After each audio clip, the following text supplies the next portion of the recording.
டேய் சாமி, ஒரு மரம் பழம் கொடுக்க ஆரம்பிச்சு அதுக்கு கல் எறிவாங்க. ஒரு விளக்கு பிரகாசமா எரிய ஆரம்பிச்சு அதை காற்று அணைக்க முயற்சிக்கும். அதே மாதிரிதான் என் வாழ்க்கை. ஒருத்தன் வாழ்க்கையில மேல ஏற ஆரம்பிச்சா அவனை கீழே இழுக்க பல கைகள் வருண்டா சாமி. ஆனா ஒரு விஷயம் புரிஞ்சுக்கோ, உன் வாழ்க்கையில் இருந்த எல்லா எதிரிகளும் எப்போதும் உன்னை வெல்ல வரல. சில பேர் உன்னோட பொறுமையை சோதிக்க வந்தவங்க, சில பேர் உன்னோட மனசு எவ்வளவு பலம்னு பார்க்க வந்தவங்க, சில பேர் உன்னை உடைக்க வந்தது போல தோணும். ஆனா அது கிடையாது, உன்னை உருவாக்கத்தான் வந்திருக்காங்க. டேய் சாமி, பாம்பு கடிக்கிறதுக்கு முன்னாடி அது சத்தம் போடாது. அதே மாதிரி தான் உன்னை வெறுக்கிறவன் எப்பவும் முகத்துல காட்ட மாட்டாயா, சிரிச்சுக்கிட்டே இருப்பான். ஆனா உள்ளுக்குள்ள இவன் எப்படியா முன்னேறுவான்னு எரிஞ்சுக்கிட்டு இருப்பான். உன் அமைதி அவனுக்கு கோபம், உன் சிரிப்பு அவனுக்கு வேதனை, உன் முன்னேற்றம் அவனுக்கு இரவெல்லாம் தூக்கம் இல்லாத வழி. ஆனா டேய் சாமி, இப்போ பிரபஞ்ச கணக்கு எழுத ஆரம்பிச்சிருச்சு.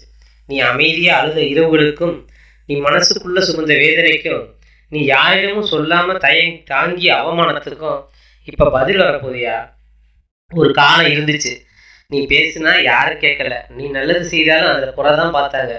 நீ விழுந்தப்ப தூக்க யாரும் வரல, ஆனா நீ மேல வரக்கூடாதுன்னு மட்டும் நிறைய பேர் நினைச்சிட்டு இருந்தாங்க. அதான் வாழ்க்கை சாமி. மழை பெய்யும் போது சின்ன குடிசை தான் அதிக சத்தம் கேட்கும். அதே போல பலவீனமான மனசு தான் அடுத்த வளர்ச்சியை பார்த்து அலறும். டேய் சாமி, ஒரு விஷயம் கவனிச்சிருக்கியா? சூரியன் உதிக்கும் போது ஆந்த ஒளிஞ்சிடும். இருட்டு இருந்தா இடத்துல ஒளி வந்தா இருட்டு தானா விளையிலையா? அதே மாதிரி உன் வாழ்க்கை நல்ல காலம் வர ஆரம்பிச்சா எதிரிகள் தானா விலக ஆரம்பிப்பாங்க. ஏன்னா அவங்களோட சக்தியே உன் பயத்தில் தான் இருந்தது. இப்ப நீ பயப்பட மாட்டேன்னு பிரபஞ்சம் உணர்ந்துருச்சு. டேய் சாமி, நீ அமைதியா இருப்பதை கண்டு உன்னை பலவீனம்னு நினைச்சவங்க இருக்காங்க. ஆனா கடல் அமைதியா இருப்பதால அதுல ஆழம் இல்லைன்னு அர்த்தமா? ஒரு சிங்கம் ஒவ்வொரு நாய்க்கும் பதில் சொல்லாது, அதுக்கு தெரியும் தன் பாதை எது என்று. அதே மாதிரி நீயும் சில மனிதர்களை விட்டுட்டு போக கத்துக்கணுயா. ஏன்னா சிலருக்கு விளக்கம் கொடுத்தா அவங்க புரிஞ்சிக்கவே மாட்டாங்க. அவர்கள் இழந்த பிறகுதான் உன்னோட அருமையே அவங்களுக்கு தெரியும் சாமி.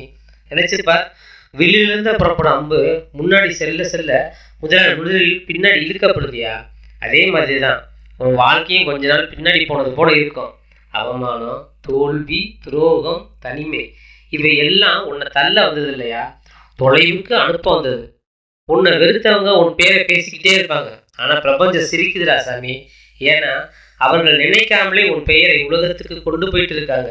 ஒரு தீப்பொறி காற்றை பார்த்து பயந்தா அது அணைஞ்சிடும். ஆனா அதே தீப்பொறி காற்றை பயன்படுத்த கற்றுக்கிட்டா அது காட்டு தீ ஆகிடும். இப்போ நீ காட்டு தீ ஆக போற நேரம் வந்துருச்சு சாமி. எதிரி இல்லாத மனிதன் வாழ்க்கையில் எதுவும் சாதிக்கலன்னு அர்த்தம். மழை உயரமா இருந்தாதான் அதுக்கு மேகங்கள் மோதும். கடல் ஆழமா இருந்தாதான் அதுல புயல் வரும். நீ சாதாரணம் இருந்திருந்தா யாரும் உன்னை கவனிச்சிருக்க மாட்டாங்க. ஆனா இப்போ உன்னோட ஒளி அதிகமா இருக்கிறதால தான் பல கண்கள் உன்னை பார்க்குது சாமி. ஒரு நாள் வருண்டா சாமி, உன்னை வெறுத்தவங்க கூட உன்னை தேடி வருவாங்க. நீ விழுவன்னு காத்திருந்தவங்க உன் உயரத்தை பார்த்து அமைதியா நின்றுருவாங்க. ஏன்னா நேரம் பெரிய ஆசிரியன் தான் சாமி. அது யாரை எங்க வைக்கணும்னு சரியா தெரியும். டேய் சாமி, இனிமேல் உன்னை இகழ்ந்த இடத்தில் உனக்கு மரியாதை வரப்போறியா? உன்னை தவிர்த்த மனிதர்கள் உன் அருகில் இருக்க ஆசைப்பட போறாங்க. உன்னை தோற்கடிச்ச நினைச்சவங்க எல்லாம் உன் வெற்றியை பார்த்து மௌனமாவாங்க. ஏன்னா உன் நேரம் ஆரம்பிச்சிருச்சு சாமி. இந்த கணக்கை சொல்றேன், கேட்டுக்கோ. ஒரு விஷயம் மட்டும் மறந்துடாத, பணம் நிறைந்த மரம் தான் துணியும். அதே மாதிரி நீ உயரத்துக்கு போனாலும் தாழ்மையாயிரு. உன்னை காயப்படுத்துறவங்க கிட்ட மன்னிக்க கத்துக்கோ சாமி.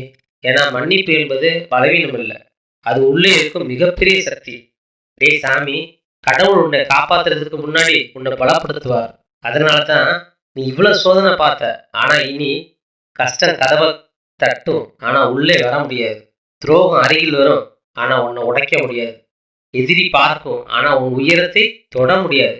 ஏன்னா சாமி, நீ இனிமேல் சாதாரண மனுஷன் இல்லையா, அனுபவம் செதுக்கிய மனுஷன், வேதனை வடித்த மனிதன், அமைதி உருவாக்கிய மனுஷன், பிரபஞ்சம் தேர்வு செஞ்ச மனுஷன். அதனால இனி பயப்படாத. யாராவது உன்னை விட்டு போனாலும் கவலைப்படாத. சிலர் வாழ்க்கையிலிருந்து விலகுவது தண்டனை அல்ல, அது ஆசீர்வாதம். டேய் சாமி, உன் வாழ்க்கையில் இருந்த இருட்டு மெதுவா வெளியேறுதியா. உன் கண்களில் ஒளி வருது, உன் மனசுல நம்பிக்கை வருது, உன் பாதையில் வெற்றி வருது. உன்னை விட்டு எதிரி விலக போகிறான் சாமி. உனக்கு நல்ல காலம் வந்துருச்சு. ஐயன் சொல்றேன், கேட்டுக்கோ. அதை யாராலும் தடுக்க முடியாது. வாழ்க்கை உன்னை சோதித்தது. ஏன்னா நீ சாதாரண கல் இல்ல, சிலையாக பிறந்தவன். அமைதியா இரு, நேரம் உனக்காக வேலை செய்ய ஆரம்பிச்சிருச்சு. இந்த கணக்கை சென்றான் பார்த்து நடந்திருக்கோ, தெளிவா நடந்திருக்கோ. இனி காலம் உன்னோட காலம் தான்யா.